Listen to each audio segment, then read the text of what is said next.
అండి, అందరికీ నమస్కారం. బాగున్నారా? ఈరోజు మా చిన్నోడు సేమియా కాయమంటే సేమియా కాస్తున్నాను. పక్కనే ఇదిగోండి సగ్గుబియ్యం ఉడకబెట్టుకుంటున్నాం. మా చిన్నవాడికి ఇష్టమైన జీడిపప్పు, కిస్మిస్. ఓకే అండి, మేము ఒక విషయం చెప్తాను కదని మీ దగ్గరకు వచ్చానండి. ఒక అమ్మాయి నాకు మెసేజ్ చేసింది, మీకేంటండి బాగా హ్యాపీగా రీల్స్ చేసుకుంటున్నారు, సంతోషంగా ఉన్నారు, ఇంకా మీకు బాధ ఎందుకు అని. ఎందుకు బాధ చెప్తానమ్మా, నీ కోసం చెప్తాను. నాకు బాధ ఎందుకంటే నా కొడుకు నా తర్వాత ఎలా అనేది నా బాధ ఎప్పుడు. కానీ మేము ఈరోజు ఇలా సంతోషంగా హ్యాపీగా ఇంతకన్నా బాధలు పడేవాళ్ళం. నేను అంతకన్నా బాధలు పడి స్టేజ్కి వచ్చా.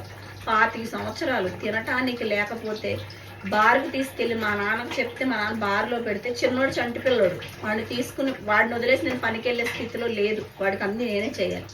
వాడు నడవటం రాదు, పాకటం రాలా, మాట్లాడటం తెలియదు, ఎలా ఏ స్టేజ్లో ఉన్నాడో అర్థం కాక, తినటానికి కూడా లేక అమ్మ వాళ్ళు మా పెద్దోడిని చూసుకునేవాళ్ళు.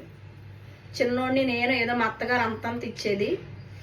మా ఆయన్ని పనిలో తీసుకెళ్ళటానికి సైకిల్ మీద ఎర్రటెండలో తీసుకెళ్ళి వెనకాల కూర్చుని నేను తీసుకెళ్ళేదాన్ని, తనకు తెలియదు వెళ్ళటం కూడా. తీసుకెళ్తే 50 రూపాయలు ఇచ్చేవాళ్ళు.